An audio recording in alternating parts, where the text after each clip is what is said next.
And what you do, you can immediately feel the shift. Sure, you solidify the shift over time, but there's an immediate recognition of, oh, wow, this did something for me. And I think with the speed of a result that's big enough to cause a mental shift is a huge piece of why what we do works. Because when someone can have a quick win, they're more likely to get hooked and to say, okay, let me do more, rather than when you're like, well, you'll see the first result of this in 7 weeks. And people are like, I don't want to wait 7 weeks.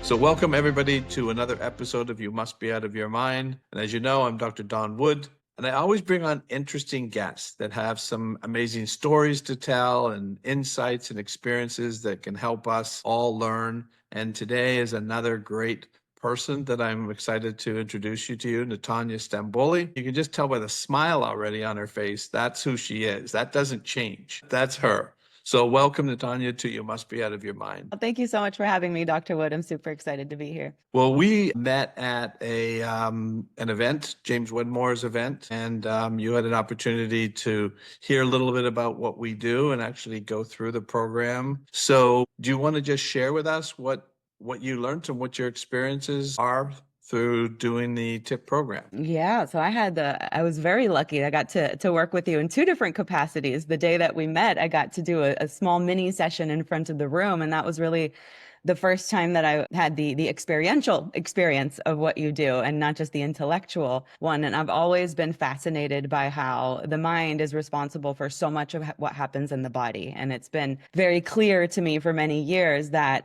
so many of our physical ailments are actually due to repressed emotions and repressed trauma and things that we've just had to put away in order to survive. There's a quote that says, like, if you stuff it down, it's going to come out sideways, right? It always comes out in some way. And I've had nothing but experiences in my life of the thing coming out sideways. And as it showed up in addiction issues, it showed up in relationship issues, it showed up in so many different ways.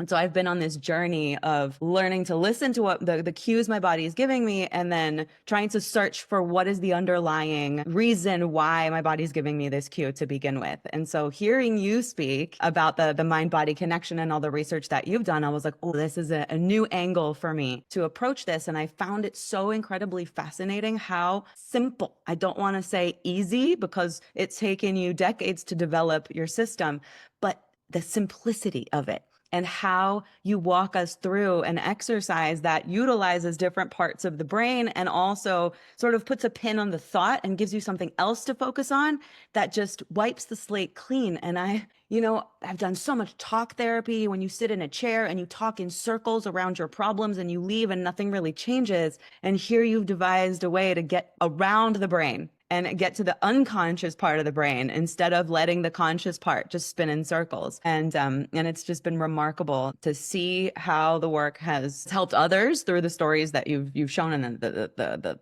case studies that you've shown, and then seeing really how it's shown up for me in the 2 little sessions that we've done. So I'm happy to speak more about sort of what you helped me with and what you helped me uncover. I don't know how much detail you want me to go into. As much as you're comfortable with, because people love hearing the stories because they relate to them. And what they may be able to say is, oh my gosh, that's what I dealt with. Yeah. So whatever you'd be willing to share would be awesome. Yeah, absolutely. So I consider myself a high functioning person. Whatever issues I've had in my life, I've sort of, either stuffed them down or halfway dealt with them and just forged ahead. I'm a workaholic, basically. And it became evident to me just in the last 10 years or so that my workaholicism is a coping strategy and is actually not a healthy way of being. And it has served me well up until this point. But one of the things that I struggled with was the loss of my mother when I was 12 years old. She just died very suddenly. She was here one moment, gone the next. And between the moment she was here and the time she was gone, we actually got into a fight, and I never got to clean that up before she passed.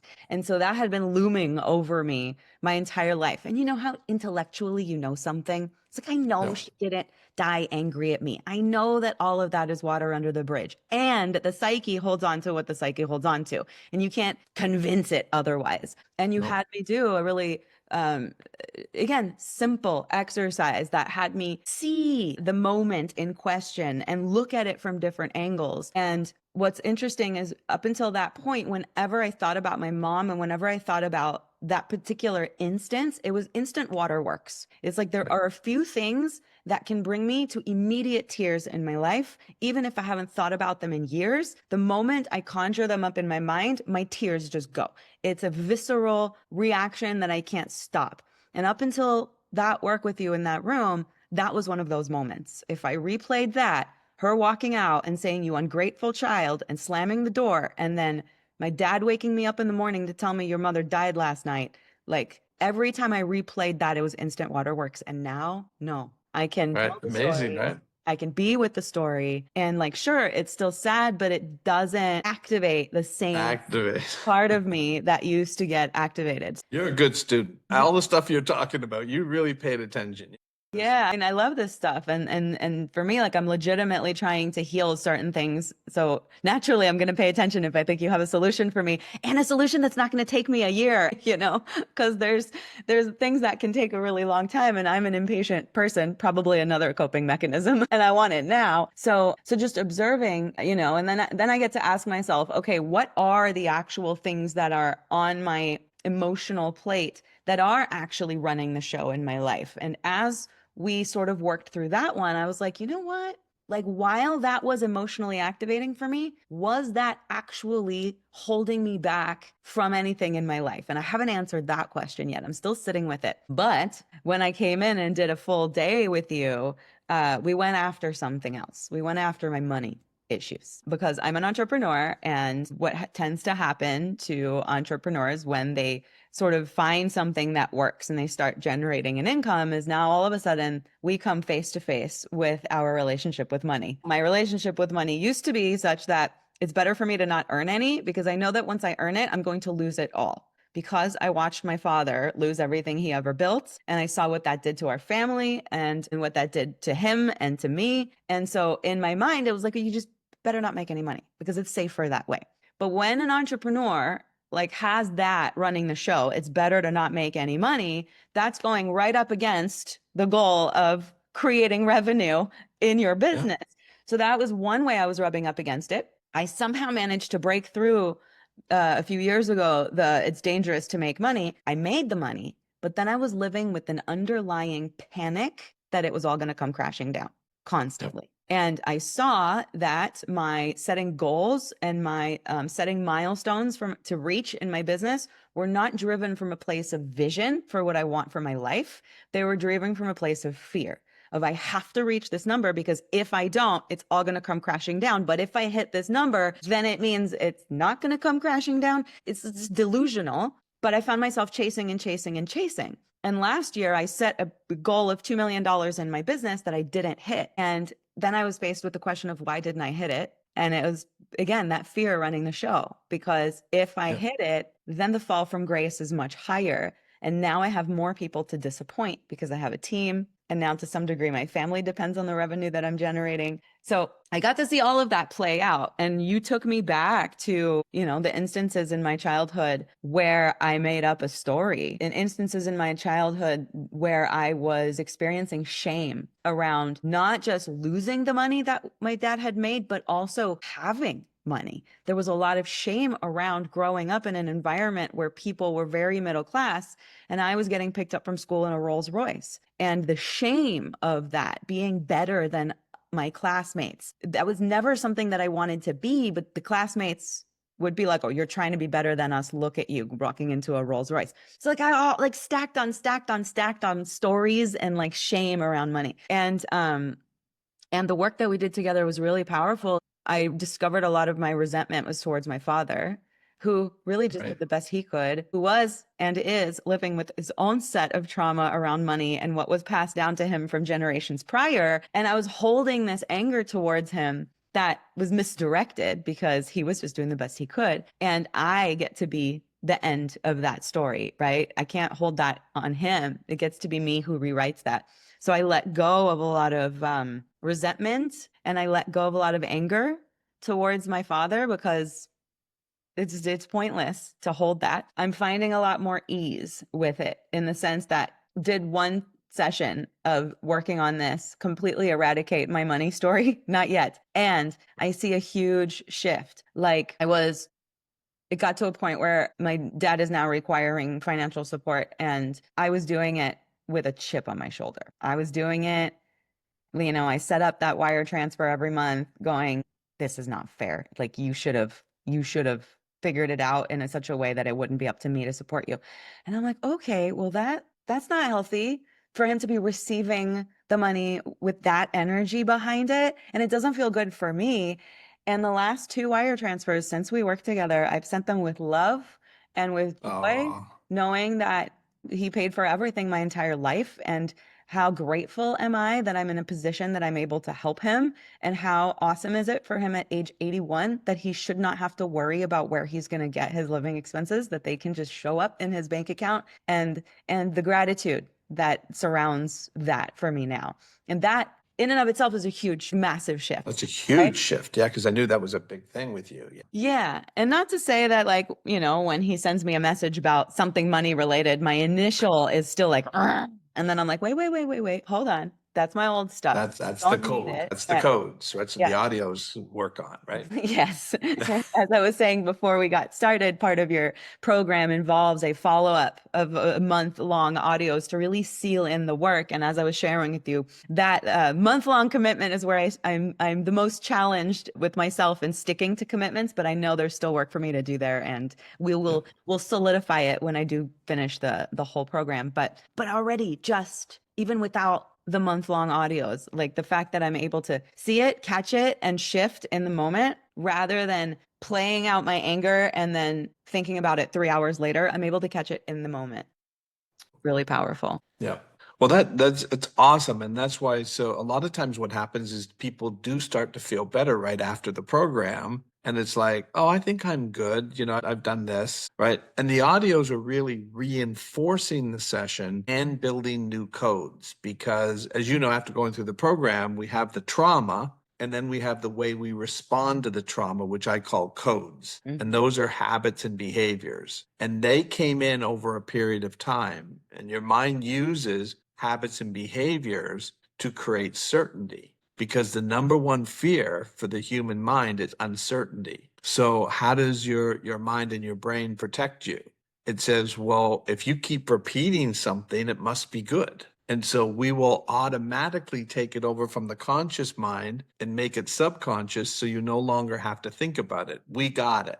And here's the issue. Your subconscious mind doesn't see things as good, bad, right, or wrong. It's literal. So it takes everything literally. So that's why it's so profound to be able to start working on the literal translations that your mind created for you to protect you, not sabotage you. And so when people say, oh, I sabotage myself, and I always say it's impossible. The brain's not capable of sabotage. It's a survival brain. So it's going to move you in another direction. And those codes that your mind built up were trying to protect you because you built the story that dad shouldn't be dependent on me.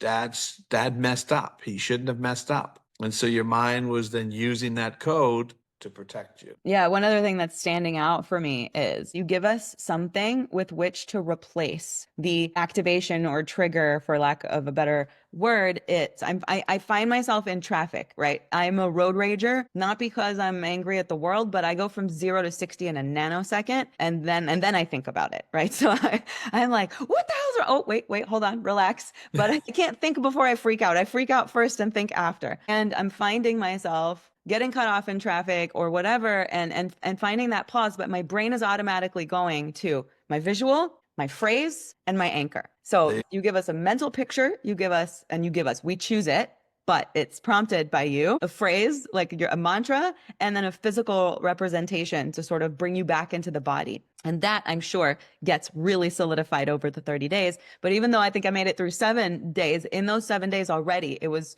just becoming automatic that when something occurs, my brain was going to those 3 anchor points rather than going to the reaction right away. And I'm a yoga teacher, so this idea of creating space between something happening and your reaction to it, I'm not new to that, right? That's what breath work is all about. That's what the practice of yoga really is. It's quieting the mind long enough to give you a chance to think and respond rather than react.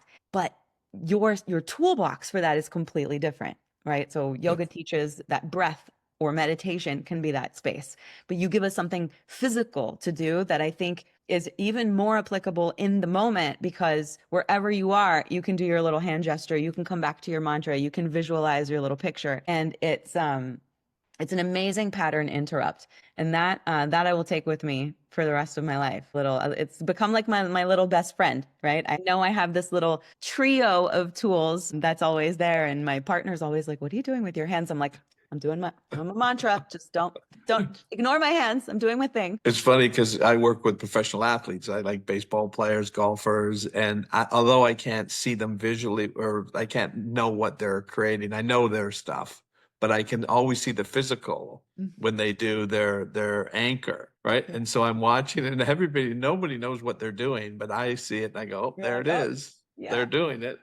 Yeah.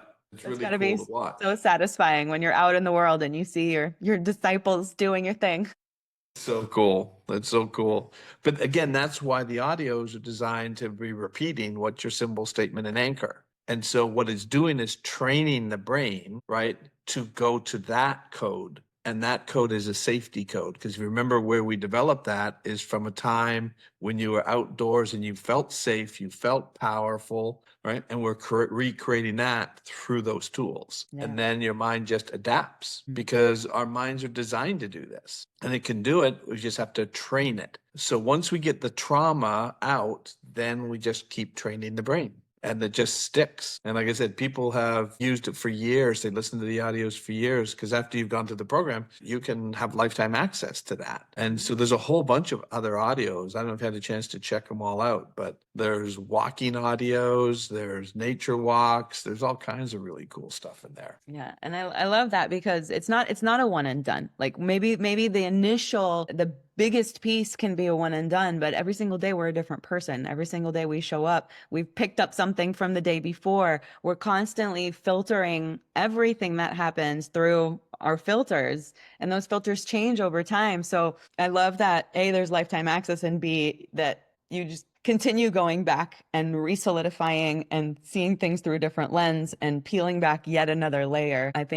I don't know. For me, this is lifelong work. Whichever way we're going in to address trauma and to effect lasting change, I find it to be a lifelong practice because there's always stuff into the shadows you think you've dealt with, and you're like, oh look, you're a different color now, but you're still here. Let's go for you in this color. Yeah. Yep. Well, and that's what's interesting about what we're doing with the coding is you actually have built codes over a period of time. What we're doing now is helping you to recreate more beneficial codes. And so then, because your mind will do whatever you ask it to do. And so I always say, think of repetition as research for the brain. It needs the research to make a change. So when you are in traffic and you would get mad, you had built up a pattern that I need to fight now. Right? Somebody's doing something to me. I need to fight back. That's coming from the experiences you had. And so, but now what we want to do is that doesn't make sense to be fighting in your car about somebody who cut you off. But your mind doesn't know that. It just sees it as a personal attack on you.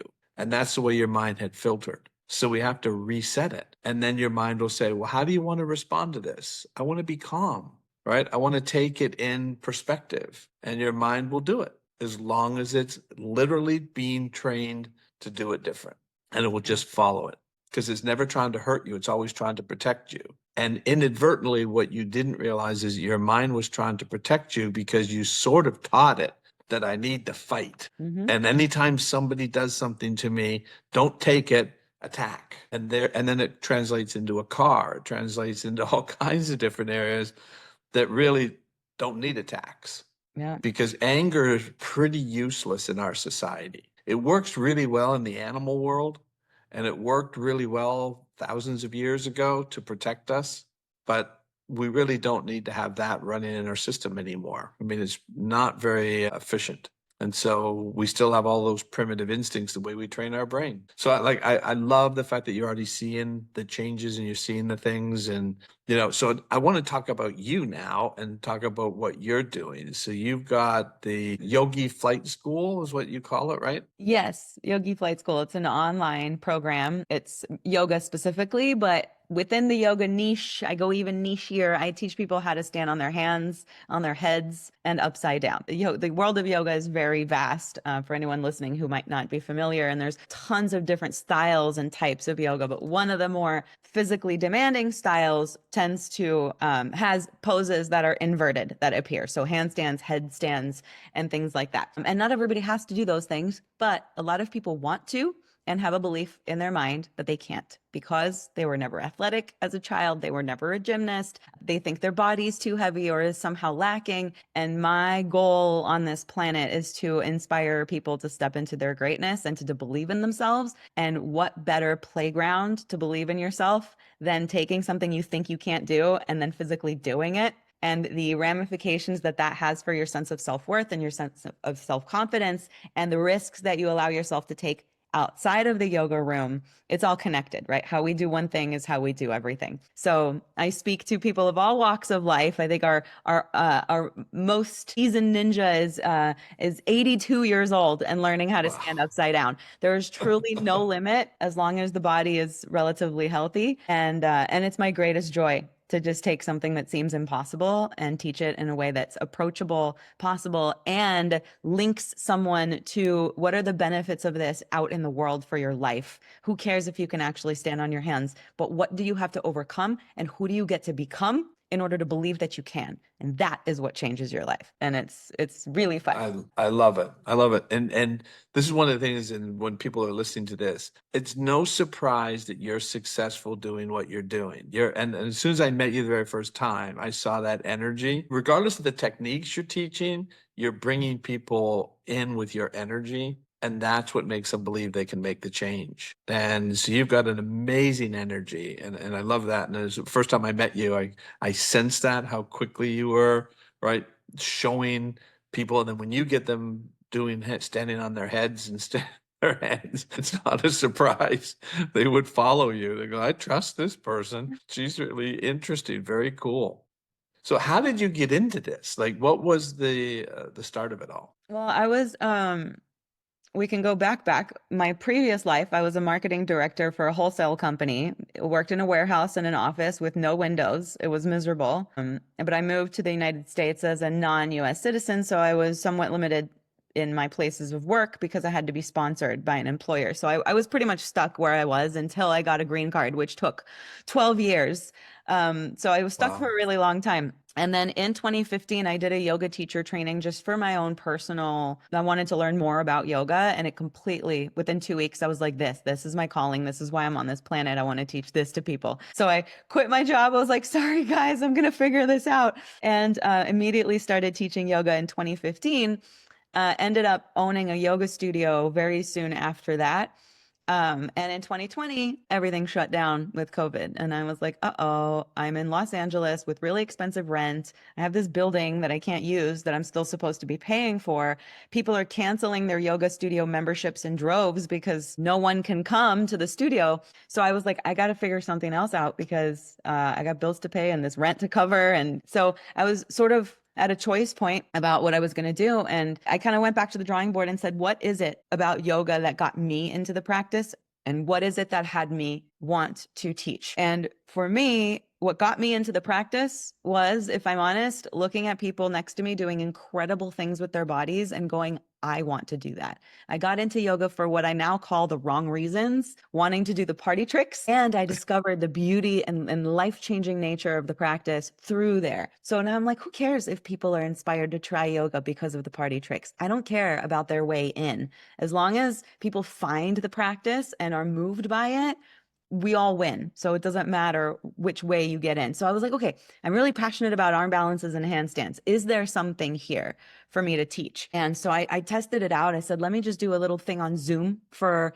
the members of my yoga studio. Can I even teach handstands on the internet? Don't you physically need to be there holding people's feet so they don't die?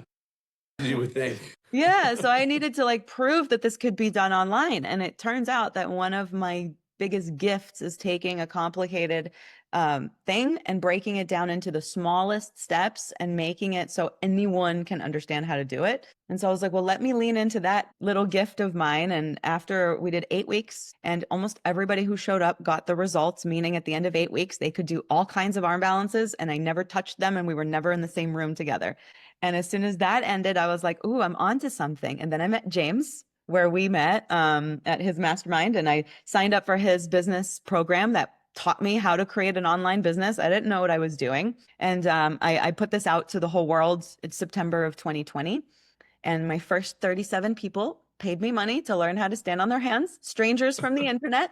And the rest is history. I was like, is this actually real? And the best part is, it's not a delusion. I experienced in my own journey of learning how to stand on my hands and the stories I had to let go of, that I'm not athletic and my arms are too short and my core is too weak and I'm not committed enough and I want things to come easy and I don't want to do the work. Like, I had to put all of that away in order to generate that result. And what that meant for other places in my life and other results I wanted to generate, it was like a stark, like shining beacon in my life. And I was like, is this going to translate to other people, or is this just me who has this relationship with handstand? And I'm so thrilled to say that people go through our program and they say things like, I've had anxiety for 10 years and I haven't driven a car for 10 years. And after doing your program, I'm driving again. I I was love it. afraid to do this and that, and I'm now doing this. I was afraid to become a yoga teacher, but because of what I learned in your program, I'm now teaching yoga. And I'm like, this is what it's about. Is taking on all of the places where you say I can't and turning it into an I can. So the biggest joy for me is seeing the ramifications for people out in their lives. Because really, I don't care if anybody ever does a handstand. That's not the point. The point is who you become. And now I'm repeating myself. But that was kind of how I got into it and why I've stayed with it. I love it though. It's a brilliant story. And what I love about that is people will hear your story and say the key for you and what you did, which was unique, is you didn't just try to do the yoga, right? You figured out a niche to bring people in, which was a life-changing niche. Anybody can learn yoga, right? But they never thought they could do what you're teaching them. That's what breaks the belief system. So that's why people were getting the results and realizing, I didn't think I could do that. Could they do yoga? Yeah. Could they stand on their hand? Oh, no, I couldn't do that. When you break that, which is what I do in my program, is there's nothing wrong with you. You can heal this that fast. People are like, nobody ever told me that. And nobody had ever told these people that they can do what you taught them how to do. And then what you do is you tear walls down for people. And that was the brilliant part of what you created, is you saw that. And then that was how you brought them in. And then you've got people who are changing their lives, not just learning yoga. Congratulations. That is so cool. Thank you. Thank you. And it's so true what you're saying. I mean, there's so many parallels and in how we work with people. We're in very different areas of life. And yet what you said was very important, is the quick win. Mhm. People, we are all creatures of, we seek immediate validation. We don't like to wait for whatever the result is. And then what you do, you can immediately feel the shift. Sure, you solidify the shift over time, but there's an immediate recognition of, oh, wow, this did something for me. And I'm able to produce results for people that quickly as well. One lesson, I can get them into some kind of balancing pose. So they're like, wait, I did that in like a half hour. What? And I think the speed of a result that's big enough to cause a mental shift is a huge piece of why what we do works. Because when someone can have a quick win, they're more likely to get hooked and to say, okay, let me do more, rather than when you're like, well, you'll see the first result of this in 7 weeks. And people are like, I don't want to wait 7 weeks. It's so true. Our whole society is built on a quick win, right? But Yeah. like I said, like that was the brilliance of what you did, is seeing that and then bringing people in, and that translates into the success you're experiencing. So I'd love to hear, because people love hearing stories. Do you have any stories of people who you saw, like you said, the lady with anxiety? Any other stories like that? Because people love, they'll go, oh, that's me. So if I can hear and learn that, maybe this would help me. Man, I have so many stories. I mean, there was one woman who signed up for our arm balance program and, in fairness, never did it. She had all the stories, like she was really committed to her stories of I can't, but she paid the money and joined. We have a very active Facebook group where we provide coaching for people. So people practice what's in the course. They post a video and they go, okay, I can feel I'm almost there, but something's missing. Can you coach me? So we're constantly providing coaching to people so people can see how we're supporting other students. So she was in there in the group posting once a week about how impossible everything is and how she still can't do it. And then we would go and check her progress, and she had done 0% of the program, but still coming in and complaining that she couldn't do it. So Yeah. I could see her whole journey playing out. I'm like, this is how you play your life, honey. You sign up, you raise your hand, and then you don't do the work. And then you say it's not working for me. And like, what is the price you're paying for that, right? But I didn't, you can only walk people as far as they're willing to walk. So we just left her there in her cocoon. And then she signed up for my next level of training, which is a 200-hour yoga teacher training, where I train people Wow. how to become yoga teachers. So she came and she did our yoga teacher training. So again, signing up for yet another thing, except in our yoga teacher training, you don't have an option to not do it. If I'm going to give you a certificate that you are trained by me to teach yoga, you got to do the whole thing. And every single week they had a homework assignment, 3-minute video teaching a yoga pose that we had taught them how to teach that previous week. So they had to show us each week that they're learning and give us an opportunity to give feedback on their teaching. And there were so many excuses. My computer died. My dog ate my homework. My electricity. There was a storm. Like every week, there was some other story about why it couldn't be done. And we just kept leaning in and kept leaning in and kept leaning in. She eventually did graduate by the skin of her teeth. This is a woman who says she's been struggling with depression her entire life, is reclusive, doesn't leave her house very often, doesn't have a lot of friends. We just hosted a live event in Greece with 100 of our students. She flew in from across the world to be in a room with 100 people that she'd never met in person. I got her up to kick up to the wall in a handstand, which she had never done in however many years in the program. And she posted a big post after the event saying like that was her first time traveling alone. It was her first time opening up to strangers. It was her first time being in a room with that many people she didn't know. And to me, it was just a testament to someone may never do the work. They may never actually get the result they came for, and yet they're still absorbing and they're still taking in what they need in that moment. And their journey might look completely different. But like when I said, I don't care if anybody ever does an arm balance, I don't. She came out of her shell, and she turned some kind of corner in her life. And what is she going to be able to do now that she traveled across the world by herself and went to a room with 100 people that she never would have done before? Like that now has created a new possibility for her. So Yeah. sometimes these stories, it's a small story, but like for me, that's a shining example of Oh, what that's an this work amazing can do story. for someone. That's an incredible story. I mean, that's life-changing. Yeah. Yeah. That's really, really cool. And that's what people need to understand is that they are capable, but they need somebody to bring them out, right? And you sort of made it a safe place, Yeah. And I have right? one more little tiny story that makes me very happy. I have a woman who Cool. was a lymphoma survivor, and she wore compression and still wears compression stockings on her legs day in, day out in order to compress the lymphoma and prevent swelling from setting in. She was ashamed of her compression stockings. She always wore dresses that went down to the floor. Never wore shorts, never wore below the knee pants or anything that showed any portion of her legs, because she didn't want the world to know that she had this condition. Within a few months in our program, she was out and about with her compression stockings and little shorts doing arm balances in public, because she's like, Wow. I learned how to do this. And I have pictures of her on the side of a fence on the side of the road, full on compression stockings. And she even made a case study video for us saying, like, I cared so much about what people thought of me that I held myself back from living because I survived cancer. And I was ashamed Right. of people seeing my stockings. And she like saw how kind of ridiculous that was of her own choosing and completely flipped that around. And now she's just out doing ninja tricks in public in her compression stockings.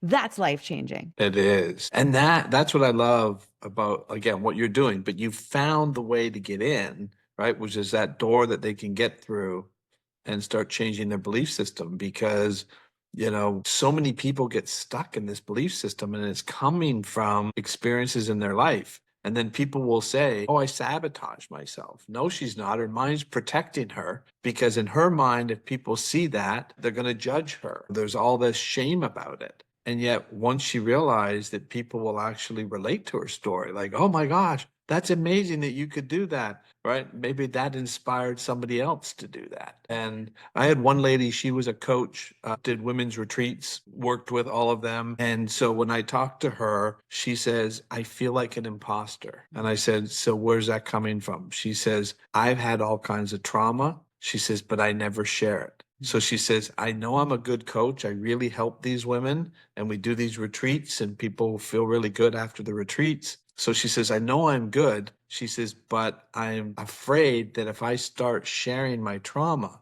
I'm going to be breaking down and they're going to look at me and go, how can you coach me? You're a mess. That's the way her mind was thinking. And so she says, so I deliberately never talk about my story. It's all about them. So anyway, she goes through our program. I see her 3 months later and she tells me about her latest retreat. And she says, I'm standing up there. And she says, and I'm realizing with no effort at all, I'm sharing my trauma with no shame, no fear. And she says, and all of these women told me afterwards how powerful it was to hear her story. She says, I was a good coach. I became a great coach. Yes. Because that's what people want to hear.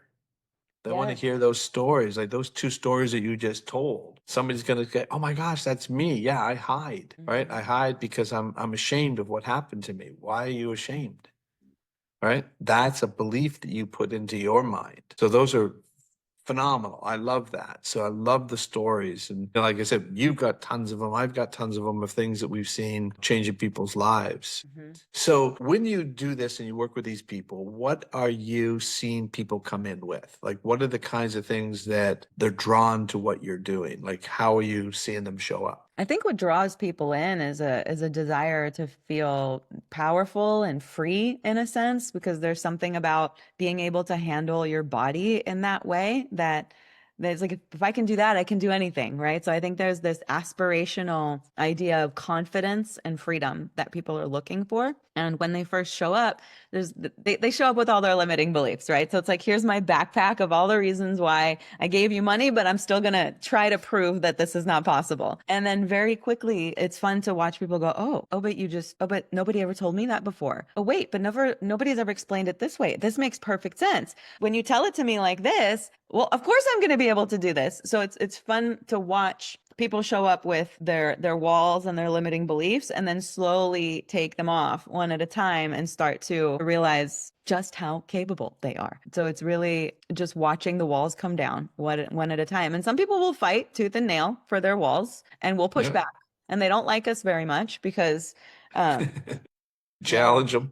well, yeah, because we have a no refund policy unless the program doesn't work. So you need to prove that it doesn't work. You need to show me a video of yourself implementing what you learned in module 1. And if you still can't do the arm balance after you implement, then I'll give you your money back.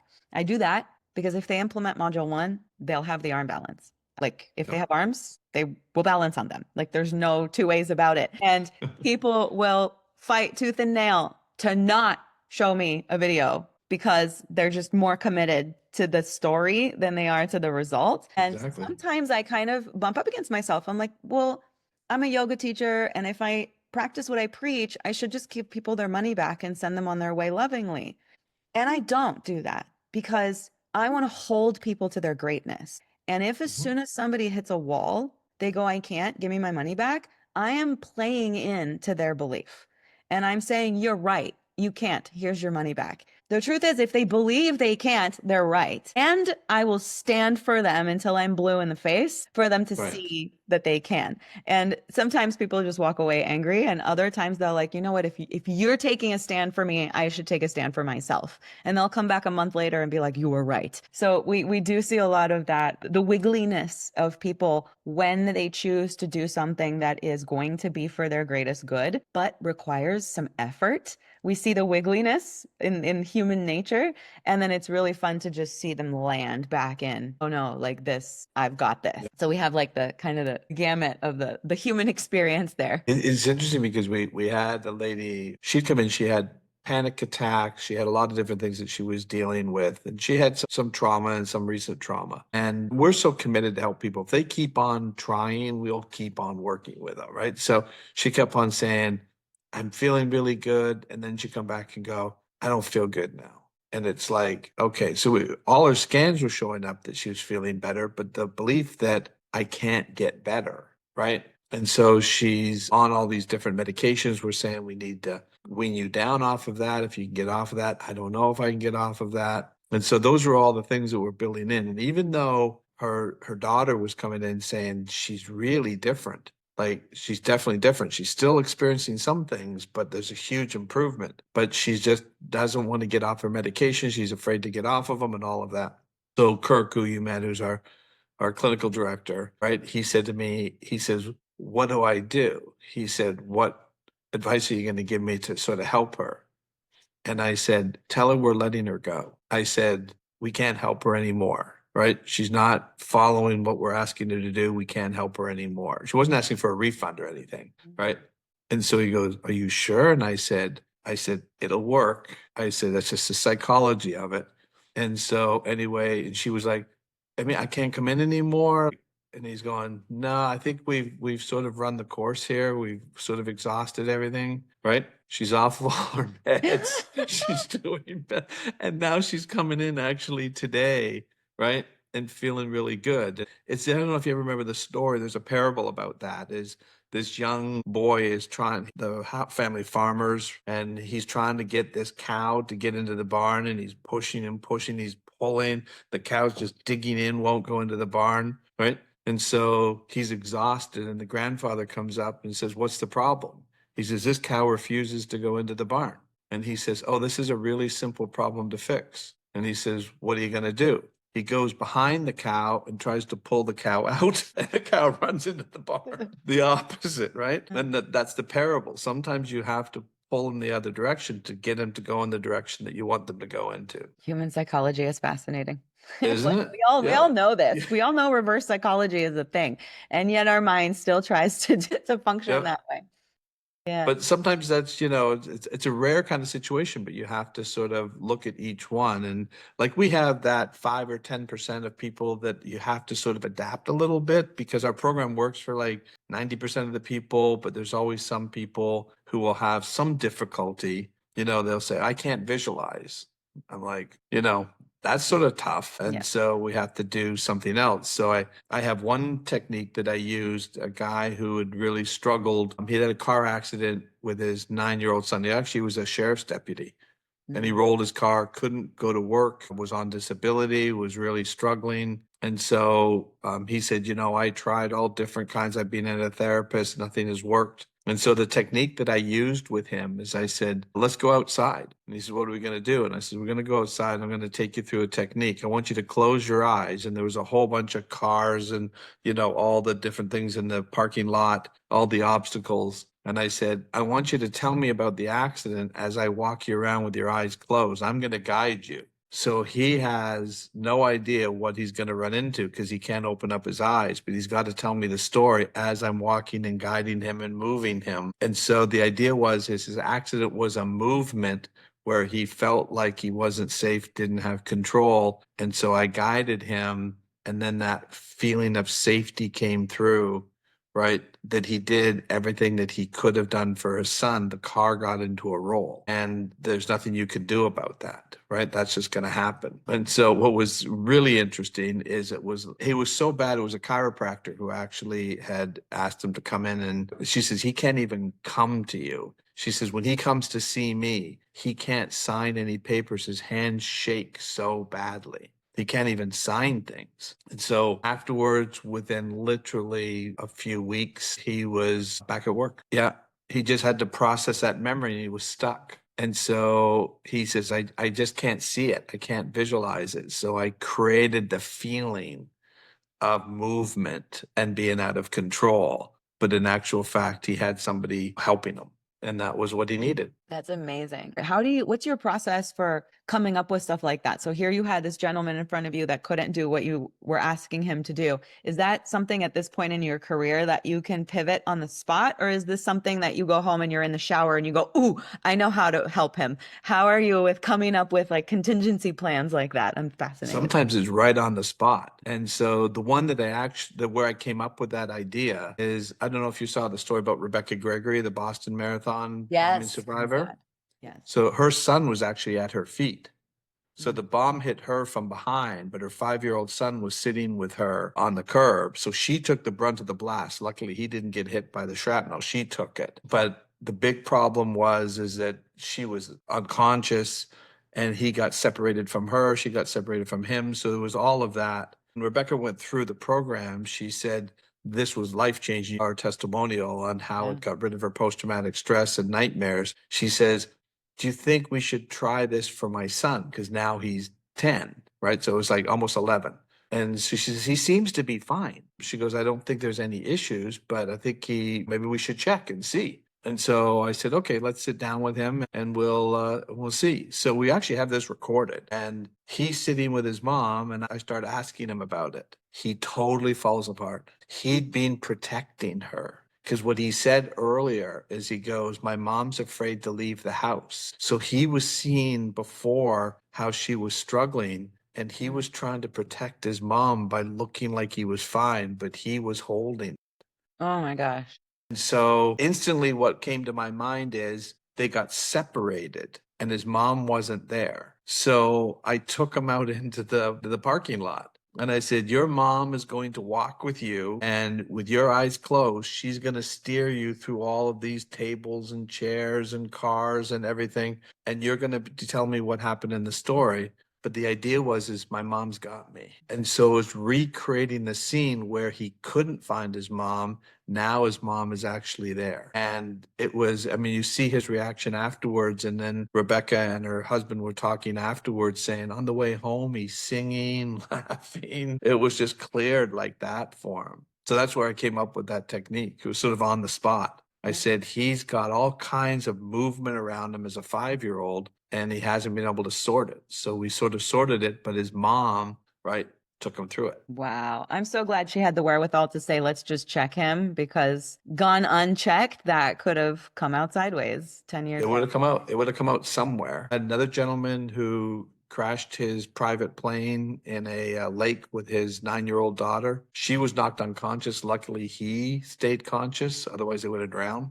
But he was very badly physically injured. She wasn't as badly physically injured. But anyway, he didn't even want to go through the program. He had to be convinced to go through the program. And then afterwards, he goes, that was the single greatest life-changing experience I've ever had. And we said, what about your daughter? And he goes, she seems to be fine, but maybe we'll just wait and see what happens. And then he calls me up a few months later. He says, we need to send her in. And I said, what are you seeing? She says, we're planning our Christmas vacation and she's coming up with excuses as to why she doesn't want to go anywhere. We should have a family vacation at home. She didn't want to get on a plane. And so, so we brought her in and got that reset for her. And then she was able to fly. That's amazing. Do you ever encounter people who have phobias of things they've never experienced? I have an older brother who won't get on a plane, but he's never experienced a plane crash. He just goes into massive panic attacks before flying, and he's done all kinds of treatments that haven't worked. And so I'm like, ooh, is that a thing that you deal with in your practice? Yeah. Yeah. So that's probably not coming from a plane because he hasn't had that experience. It comes from being locked in and not having control. So it's not actually the plane that's the fear. It's the fear of now they're locking me into this metal tube that's flying at 35,000 feet and I can't get out. Right. Yeah. So that's more of it than the plane crash. It's more about being trapped. So he may have had an experience where he got trapped somewhere. Yeah, maybe. I had that similar kind of thing, and it came back to when he was little. He was the youngest brother, and his oldest brother would pin him down on the ground and put like pillows over him and hold him down, and he couldn't see, was having trouble breathing, right? And then he had a fear of flying. But it wasn't flying that did it. It was we had to then go back and reset that trauma. And obviously his brother's not going to kill him, right? Child doesn't know that. Child doesn't know that, right? And so that's where the fear came in, is being trapped and held down. Yeah. So a lot of times, a lot of these things come up from other experiences. Just like you said, you would think, oh, well, what's your fear of flying? You've never been in a crash. It's not about a crashing of a plane. It's about something else. Yeah.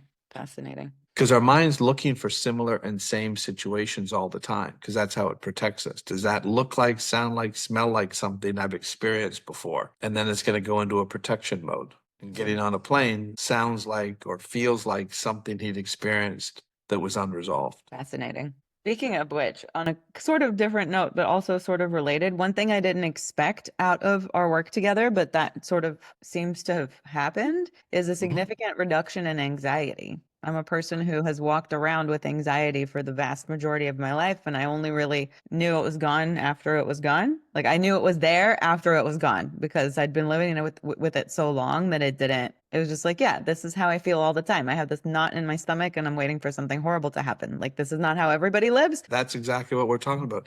That's why sometimes you have to have people almost point out what they're noticing different, because you didn't know that it was gone until you realized it was gone. The NBC The Today Show did a story on us, and the reporter, that's what she said, was she went through the program and she goes, and her friend was asking her, like, how was it? She goes, it was great. I liked it. She says, I don't know what I'm experiencing. She says, it feels different, but I'm not sure what it is. So she says, let me just sit on this for a little while and see if it comes to me. What is this different feeling?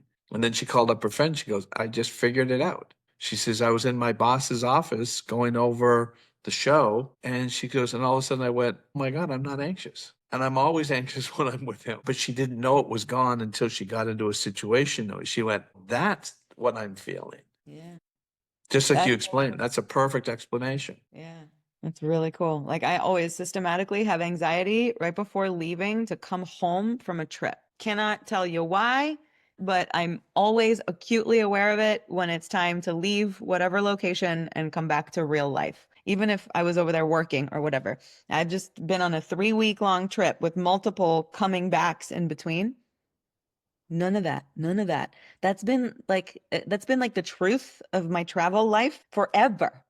I And love for it. the first time, I'm like, why am I not anxious about going home? Also, why was I Beautiful. ever anxious about going home? I don't know, but I just know that I'm not anymore. So that's amazing. That's all of that stuff that was floating Yeah. around that you never even realized was still there. Yeah. Or even connected, right?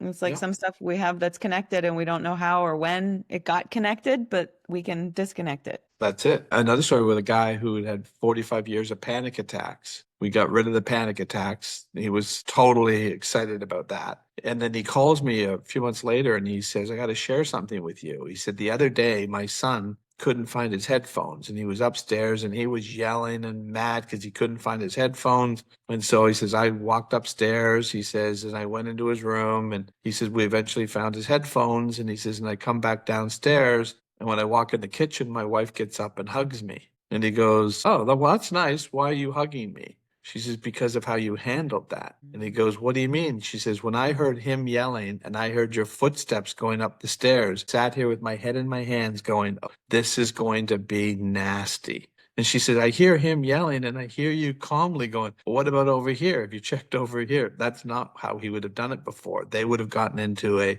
full-blown drag-out fight. Wow. And he says, I didn't even realize it until she told me you did that different. And that right there, that changes the entire family dynamics. Like it's not even about him anymore. It's about how his kids are going to associate with conflict or lack thereof. It reminds me of a story my younger brother did. We did about 5 years ago something called transformational leadership training, which is just yet another avenue to see how you are and why you are and to shift it. And his kid was getting in trouble at school all the time. He was getting pulled to the principal's office at least 3 times a week, being written up and sent home because of bad behavior. And at home, like there was nothing that we couldn't put our finger on exactly why my nephew was acting out in this way. Well, it turns out my brother, who also lost his mom at the same time that I did, he was 10, like massive unresolved anger issues. And that anger was permeating everything in his life and was very palpable in his home environment. Even though he never raised his hands to his children, he did raise his voice. And when he went through the training, nothing changed as far as like nothing was taught to his son. But within a matter of weeks, his son started to get the most improved, the best behavior awards at school, and no longer Yeah, pulled into the principal's office. And the only thing that changed was how my brother was existing in the household. That's it. that's it. And Yeah. it shifted the dynamics of my nephew at school and will probably continue to impact his school life from here on out. So and that was a different type of healing modality, but like it just speaks to the importance of what you're doing here in healing entire family systems. It's not even just the person, it's everyone that they touch, which is just magical. And that's going to affect the epigenetics all the way down the line of his son and the Yeah. children that he has. Yeah. It's So cool. amazing. Just get the nervous system regulated. And Mhm. that's really what you're doing too with yoga. So, regardless of just the regular yoga stuff you're teaching, right? What are the benefits of yoga? Like, what are they getting out of being in yoga? I mean, nervous system regulation is a big one, right? Even blood pressure regulation, learning how to pause and learning how to breathe. We don't know how to breathe. We breathe shallowly up here in our chest, and we've lost our animal or baby breathing abilities into the body that really just like tone everything down. We have our vagus nerve, which is our most powerful nerve to trigger our parasympathetic nervous system and bring us into this rest and digest mode. We learn how to consciously activate that nerve, turn it on in order to calm down. Yoga gives you, I mean, the ability to be with discomfort. The entire practice of yoga is uncomfortable physically. And we voluntarily put ourselves into these uncomfortable positions and we ask us to stay there and hold it to mimic life being uncomfortable and not constantly running away from the discomfort, but being with what is to Yeah. allow it to morph into something else on the other side. And so there's so many of these little nuggets that are woven into the philosophy and to the technology of this practice that's really all about just managing life as a human. But better sleep, better nervous system regulation, better focus and concentration are all benefits beyond what it will do for your muscles and things like that. I love it. It was really funny because I remember when I was young, it was in high school, I think, early on in high school, somebody was trying to teach us yoga. And I remember thinking, this doesn't make sense to me. Because what they did, the drill that they had us do is we had to light a candle and then sit and stare at the candle. Uh, And I was like, what's this gonna do? I wish I had met you. I couldn't have possibly because you wouldn't have been born. But if I'd have met someone like you, that would have really been pretty cool to learn really what the benefits of yoga are. Yeah. Yeah. I mean, I think at its core, right, the entire practice of yoga eventually gets you to a place where you can sit in stillness and meditate and be without your thoughts. Your thoughts are Yeah. always going to be there, but it's teaching you to become the witness of your thoughts and not believe that your thoughts are you. It's like you have a brain. There are thoughts inside, but you are your soul. You are not your mind. You have the ability to observe your thoughts. And if you have the ability to observe your thoughts, then you have the ability to choose them, the ones you're going to use and the ones you're going to say no thank you to. So it's trying to teach you that. And eventually we get to sit and stare at a candle. But if that's what we bring people off the street and say, okay, now take a breath and stare at this candle, it's not going to work. We have to get the human ready to sit in that kind of stillness. So all the breathing, all the stretching, all the physical activity serves to sort of quiet the body and quiet the mind so that we can sit and stare at a candle. But that is arguably the most advanced form of yoga they had you do at school. It was really funny because I didn't really get it, but I was Yeah. pretty calm anyway. So I was thinking like I could actually do that. And I'd sit and stare at the candle and I go, well, now what? I can do that. Right. What am I supposed to do with this? But I guess it was somebody trying to get the idea across to us, but they didn't do a Yeah. very good job of communicating it. But I still remember I did the exercise. I remember There you thinking, go. okay, It left something in your mind, just maybe not it what left was supposed something to be in there. my mind. Yep. Yep. Very cool. Well, Tanya, this has been amazing. I love how you've shared all of these things, shared your experiences and what you're doing. Congratulations on everything you're doing. You deserve all that success. And Thank you. so if somebody wants to, and we'll put it, I think, in the notes as well, but if somebody wants to reach out and go through your program and do things, how do they reach you? What's the best way? Yeah, you can check us out. Our website is yogiflightschool.com. I'm also on Instagram at Yogi Flight School. I share tips and little yoga tricks every day. So you can follow there. And yeah, I have a free training. People can try it out and just get exposed to the methodology. And I just love connecting with people. So whether you want to stand on your hands or not, feel free to reach out. I Yeah. love that. And thank you so much for having me on. And truly, what you're doing is a gift to the world. And whatever I can do to help spread the word and make more people aware, I'll be happy to do because it's truly magical. Well, we are actually looking at doing, I think, I don't know if I talked to you about it, doing our first facilitator training. So we're looking at doing that maybe in July. I don't know if that's something you're interested in. So we'll train you how to deliver the online program and guide them through the online program. So Wow. if you're That's interested, we'll huge. reach out and let you know. Yes, Yeah. please do reach out. I'm always interested in taking my facilitation and my own learning to the next level. And that's something you could do with some of your people as well. And the fact that you've gone through it, you understand how it Yeah, yeah. works. Fabulous. Awesome. Well, thank you again. I encourage everybody to follow and get involved in what you're doing because it can really be life-changing, as you can see. And so thank you for being on You Must Be Out of Your Mind. And thank you, everybody, for listening. And Thank there it you. is.